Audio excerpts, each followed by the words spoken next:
तो आज बाजार नीचे था, लेकिन क्या यही असली कहानी है? देखिए, जो हेडलाइन में दिख रहा है ना, उसके पीछे असल में कुछ बहुत ही जबरदस्त चीजें हो रही हैं, और आज हम उन्हीं चीजों पर से पर्दा उठाने वाले हैं। तो हेडलाइन तो एकदम साफ है, निफ्टी 98 पॉइंट्स नीचे। देखने में तो यही लगता है कि भाई ये प्रॉफिट बुकिंग का एक सीधा साधा मामला है ना? लेकिन जरा रुकिए, क्या हो अगर ये जो नंबर है ये हमें पूरी पिक्चर दिखाई ही नहीं रहे? क्या हो अगर मार्केट की इस ऊपरी परत के ठीक नीचे कुछ बहुत बड़ा पक रहा हो, कुछ ऐसा जिस पे ज्यादातर लोगों का ध्यान ही नहीं जा रहा? तो आज हम इस इंडेक्स के शोर शराबे से थोड़ा हटकर देखने वाले हैं। हम उन पावरफुल इकोनॉमिक थीम्स में डीप डाइव करने वाले हैं जो असल में इंडियन इकोनॉमी का इंजन है, क्योंकि असली कहानी वही है। तो चलिए सीधे मुद्दे पर आते हैं, और हमारा पहला स्टॉप है असल इकोनॉमी।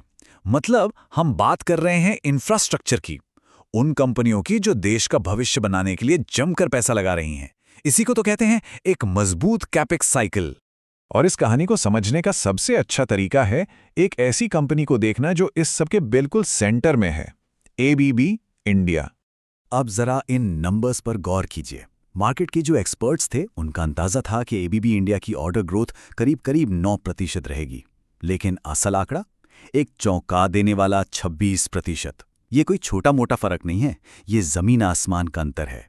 इसका सीधा सा मतलब ये है कि जमीन पर जो काम हो रहा है, चाहे वो नई फैक्ट्रियां हो, इलेक्ट्रिफिकेशन हो या बड़े बड़े इंफ्रा प्रोजेक्ट्स, वो उम्मीद से कहीं कहीं ज्यादा मजबूत है। और ये कहानी सिर्फ एबीबी तक ही सीमित नहीं है। चलिए अब बात करते हैं एक और इंफ्रास्ट्रक्चर के बादशाह की। एक ऐसा नाम जो हम सब जानते हैं, लार्सन एंड टुब्रो, एलएनटी। और ये एक बहुत बड़ी खबर है। एलएनटी ने जापान के इतोचू कॉरपोरेशन के साथ मिलकर एक जबरदस्त डील साइन की है, हर साल 3 lakh ton green ammonia supply करने की। देखिए, ये सिर्फ एक कॉन्ट्रैक्ट नहीं है, ये इस बात का सिग्नल है कि भारत अब ग्लोबल क्लीन एनर्जी के खेल में एक बहुत बड़ा प्लेयर बन रहा है। ये इंडिया के ग्रीन हाइड्रोजन फ्यूचर पर एक बहुत बड़ा वोट ऑफ कॉन्फिडेंस है। और ये रफ्तार यही नहीं थम रही। बीएएमएल को देखिए, उन्हें उम्मीद है कि FY27 में 3 से 4 बड़े मेट्रो ऑर्डर मिलने वाले हैं। वहीं ट्रांसफॉर्मर्स एंड रेक्टिफायर्स, वो तो अगले साल 30% की जबरदस्त रेवेन्यू ग्रोथ का टारगेट लेकर चल रहे हैं।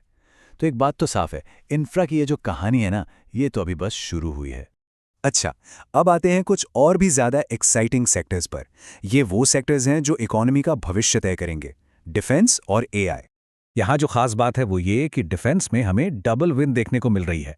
एक तरफ बीईएल को 569 करोड़ रुपए के नए डोमेस्टिक ऑर्डर्स मिले हैं, तो दूसरी तरफ प्रीमियर एक्सप्लोसिव्स को थीम्स तो 50 करोड़ रुपए का एक बड़ा एक्सपोर्ट ऑर्डर मिला है।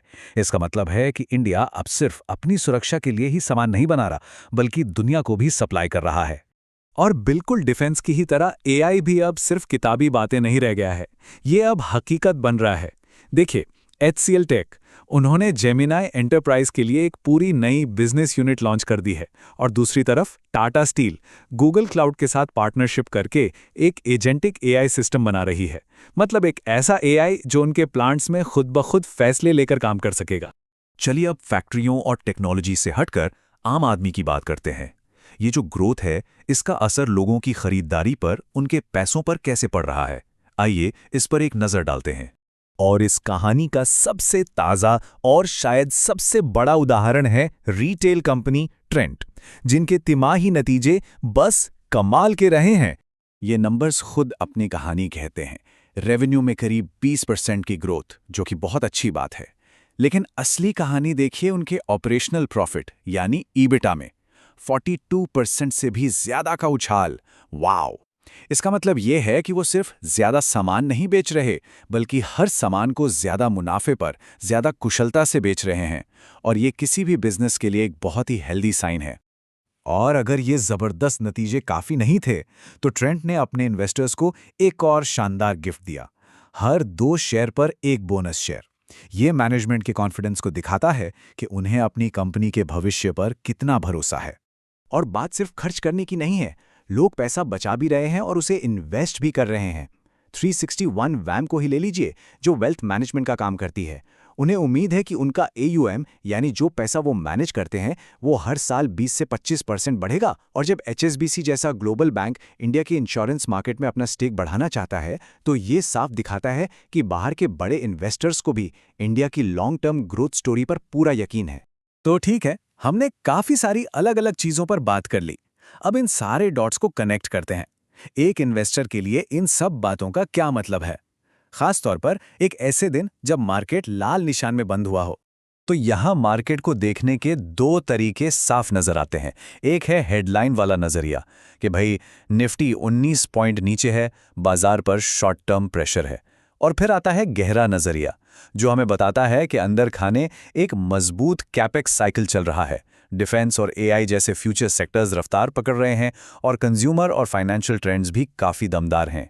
ये नज़रिया हमें बताता है कि इकोनॉमी की जो लॉन्ग टर्म कहानी है वो बिल्कुल इंटैक्ट है, वो मजबूती से अपनी जगह पर कायम है। तो आज की सबसे बड़ी सीख क्या है? द बिगेस्ट टेक अवे बहुत सिंपल है। जो स्मार्ट इन्वेस्टर्स होते हैं वो दिन ब दिन के इस शोर से घबराते नहीं हैं, वो इस शोर के पार देखते हैं और उन मजबूत गहरी थीम्स को पहचानते हैं जो लंबे समय में असली वेल्थ क्रिएट करती हैं। तो हम आज आपको इसी एक सवाल के साथ छोड़कर जा रहे हैं कि आज की ये जो डरावनी हेडलाइन है, असल मौका उसी के पीछे छिपा हुआ है। सोचिएगा जरूर।